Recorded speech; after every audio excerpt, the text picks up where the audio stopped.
Sa gabi marahil na imbento ang mga kwento. Nabubuhay ang mga alaala.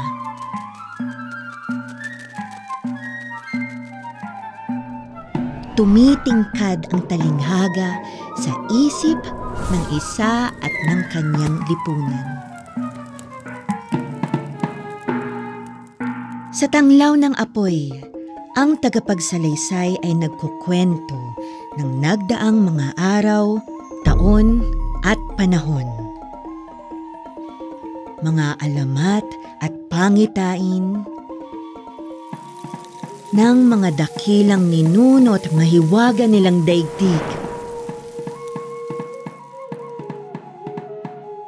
Sa pagkabuhay ng mga kwento, lumalawak at lumalalim ang unawa ng isa at ng kanyang lipunan. Ito ang liwanag na kumakalat sa dilim. Nooy sa paraang pag-ulit ng mga salaysay, sinasalin mula sa bibig, dadapo sa pandinig, at ipapasa sa bagong salin lahi. Paulit-ulit na tilamsik ng liwanag.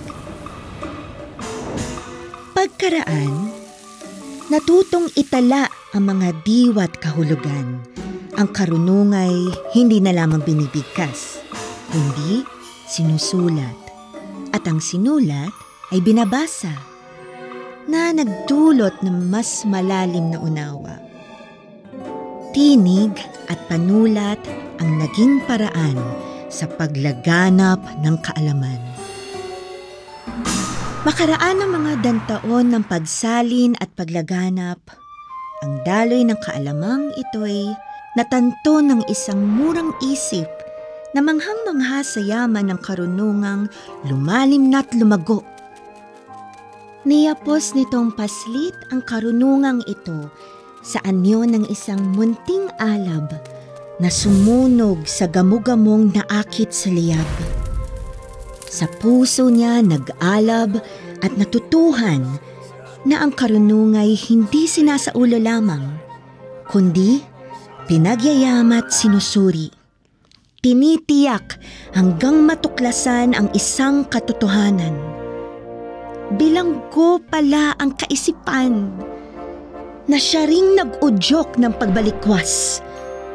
At sa sandaling iyon, nasilip niya ang bighanit, kapangyarihan ng paglaya. Ang kalaya ay naging maalab na pangarap ng inaliping pag-iisip na nagbunsod ng pagbabagong makamit ang minimithi. Ang malayang kaisipang ito'y umuugnay sa mga haraya sa iba pang panig ng daigdig. Pumailan lang ang mga tipak ng diwa na parang mga saranggolang matitingkad. Ang karunungang bayan pala'y pandaigdigan.